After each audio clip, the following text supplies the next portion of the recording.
因为害怕超级赛亚人的出现，弗利萨直接将贝塔行星毁灭了。而识别出阴谋的巴达克奋力抵抗，没想到他并未随着星球消失，而穿越到了过去，还变身成超级赛亚人，将弗利萨的祖先杀死了。这到底怎么回事？犹如噩梦一般，巴达克从昏迷中苏醒了过来。他看着周围的环境和贝塔行星有几分相似，突然出现两个人物，想必就是他们救下了巴达克。由于身处陌生的环境，巴达克异常激情。他叫伊巴纳，是村里的医生，就是他的儿子贝利发现的巴达克。他将普兰特行星祖传神药倒在了巴达克受伤的手臂上，看着似曾相识的液体，巴达克似乎发现自己回到了过去，因为普兰特是贝塔行星曾经的名字。贝利和他玩起了游戏，但巴达克没有任何心情和他玩耍。突然出现一个黑影，巴达克急忙出去查看，发现一个飞船和弗利萨的飞船十分相似，在村子的另一边停了下来，而里面出来的士兵开始射杀村民，并大肆宣扬以后普兰特行星就属于宇宙海盗齐尔德大人的，胆敢反抗格杀勿论。具有正义感的巴达克怎么会允许他们再次撒野？巴达克一拳一个将他们瞬间放倒了。普兰特新人非常感谢他的救命之恩，全都围了过来，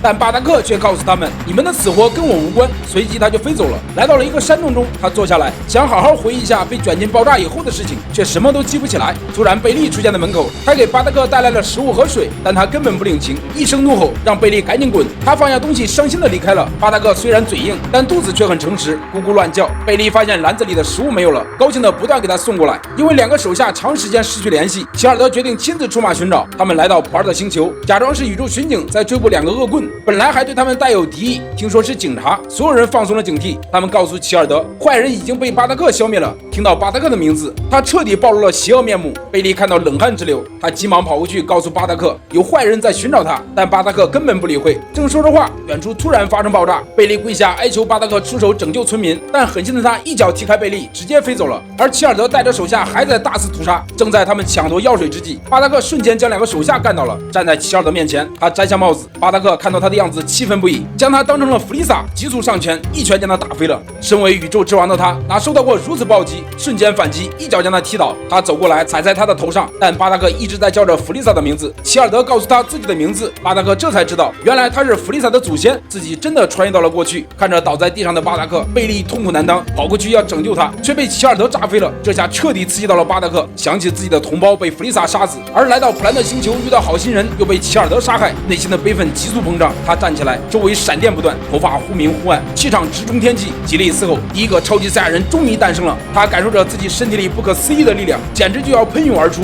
齐尔德飞身开始攻击他，连发数枚气功弹，一阵狂轰乱炸，但巴达克却毫发无损。齐尔德急速出击，却直接被巴达克锁了喉，瞬间将他甩了出去。一顿暴虐式的攻击彻底将齐尔德惹恼了，他飞到空中，汇集出巨型能量弹，急速朝巴达克投过去，连力量都打不过，气功弹可想而知。巴达克的能量远超齐尔德，巨大的能量瞬间将齐尔德打出了星球。他被手下拯救后，告诉族人让他们小心能变身成金色的赛亚人，然后就死了。难怪弗利萨会如此忌讳超级赛亚人，原来他们是有祖训的。